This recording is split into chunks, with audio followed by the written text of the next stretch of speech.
मेरे साथ नरेश कुमार हैं। बॉडी बिल्डिंग में उन्होंने स्टेट लेवल पर खेला है, गोल्ड मेडलिस्ट हैं। उनसे बात करेंगे, वो भी संस्था से जुड़े हुए हैं।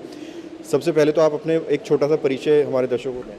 नमस्कार जी, मेरा नाम नरेश कुमार है और मैं मिस्टर इंडिया, मिस्टर दिल्ली और मिस्टर वर्ल्ड और Mister UP, Mister Haryana gold medalist हूँ। और मेरे को एक धर्म परिवार से जुड़ के जो इतना अच्छा लगा कि जैसे कि बॉडी बिल्डिंग भी एक साइड में आ गई और इधर का भी एक साइड में आ गया, लेकिन मेरे को इस परिवार से जुड़ के काफ़ी अच्छा लगा।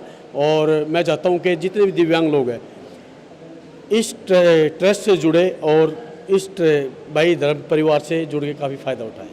इस ट्रस्ट से तो आप जुड़े हुए हैं और मैं आपके एक और सवाल करना चाहूँगा, कितना चैलेंजिंग होता है ये, कितनी मेहनत इसमें होती है और जब पुरस्कार मिलता है तो कैसा अनुभव होता है? दरअसल जनाब बॉडी बिल्डिंग एक काफ़ी मुश्किल थी जी, और मेरे एक पैर ख़राब होने के कारण जो है मेरे को काफ़ी परेशानी भी आई, लेकिन मैंने कभी हार नहीं मानी और ना ही लोगों को ये दिखाया कि मैं परेशान हूँ या दुखी हूँ। मैंने सिर्फ वो लड़ाई करके दिखाई। मिस्टर इंडिया में 65 या दिव्यांग लड़के होंगे तो शायद मैंने उनके ऊपर जीत हासिल करी। मिस्टर इंडिया गोल्ड मेडलिस्ट प्राप्त किया और मिस्टर दिल्ली में भी 60 या 65 लड़के थे, उसमें भी मेरा नाम आया, Mister gold medalist Mister Delhi.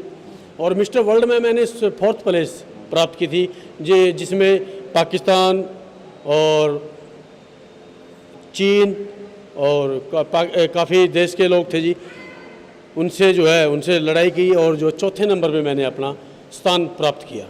आपने संघर्ष किया, इस मुकाम तक पहुँचे, लेकिन बहुत सारे लोग हैं, आप तो हैंडीकैप हैं, उसके बाद भी आपने संघर्ष करके जीता, लेकिन कुछ लोग पहले ही हार मान लेते हैं। उनको कैसे आप मोटिवेट करेंगे कि हार ना माने ज़िंदगी में, जहाँ पहुँचना है उस मुकाम पर पहुँच कर दें? बेशक मंजिल अगर ज़िंदगी आई है तो कभी ये इंसान ये नहीं समझे मैं कमज़ोर हूँ। भाई मेरे साथ भी ऐसा हादसा हुआ था, काफ़ी मेरे पास भाई दिक्कतों का सामना करना पड़ा, लेकिन मैंने कभी भाई साहब ज़िंदगी में अपने आप को कमज़ोर नहीं समझा। बॉडी बिल्डिंग, बेंच प्रेस 65 की कैटेगरी में 150 की बेंच थी मेरी, वहाँ भी मेरा गोल्ड मेडल था। और जितने भी जो मेरे सर्कल के लोग थे सबको मैंने यही समझाया, भाई पीछे मत हटियो, मैं तुम लोगों के साथ हूँ। सरकार ने जो है मेरे लिए फ़िलहाल तो इतना कुछ नहीं किया है, लेकिन ये जो हमारा परिवार है, जो आम लोग बेचारे, जो जनता लोग हैं, इन लोगों ने मेरी काफ़ी मदद करी है और मैं इनका बड़ा आभारी हूँ। सरकार शुरू में कुछ नहीं करती, जब जीत के आते हैं तो पोस्टर छपने शुरू हो जाते हैं। बेशक बेशक ऐसा ही कुछ था जी। सरकार से चाहेंगे, अपील करेंगे कि कुछ करें? बेशक ज़रूरी है जी, ज़रूरी है, क्योंकि ये बेचारे दिव्यांग लोग हैं, ये गिरते पड़ते जिस तरीके का अपनी मेहनत करते हैं, तो शायद इन लोगों की मदद भी होनी चाहिए ताकि इन लोगों को हौसला भी बढ़े और ये लोग आगे भी बढ़े, क्योंकि ये देश के लिए खेलते हैं, अपने लिए नहीं, कुछ नहीं खेलते। IBBF में जो है मेरा नाम आया था जी, उसमें कम से कम 4500 दिव्यांग थे। IBBF जो एक सरकारी कंपटीशन होता है उसमें 4500 दिव्यांग थे, उसमें 25 या 30वें नंबर में मेरा नाम आया था। लेकिन मैं बड़ा आभारी हूँ जी कि मैं अपने आप को कभी कमज़ोर नहीं समझता। अब जैसा भी हूँ जी आपके सामने हूँ। मैंने अपनी लाइफ में कभी हार नहीं मानी, जो मैंने सोच लिया अपनी लाइफ के अंदर वो मैंने मुकाम हासिल करके दिखाया। एक और सवाल, जिस तरह से टोक्यो में हमारे खिलाड़ी जीत कर आए हैं, देश का नाम रोशन किया है, आपको लगता है कि दिव्यांग लोग भी ऐसे इंटरनेशनल लेवल पर जा सकते हैं और जीत कर आ सकते हैं? जनाब मैं सरकार से एक अपील या दरख्वास्त करता हूँ कि दिव्यांग लोगों को भी मौका दो, ताकि वे अपना बेस्ट वहाँ पे देश में दिखाए, ताकि उनको ये लगे कि ये हिंदुस्तान की शान है।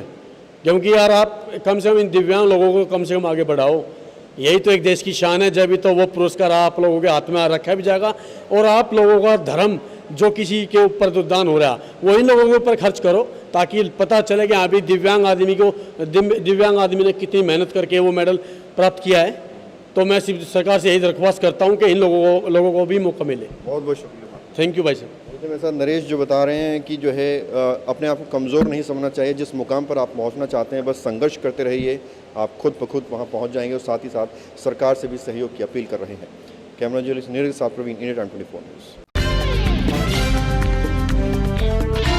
खबरों से खबरदार रहने के लिए चैनल को सब्सक्राइब करें और प्रेस करें बेल आइकन।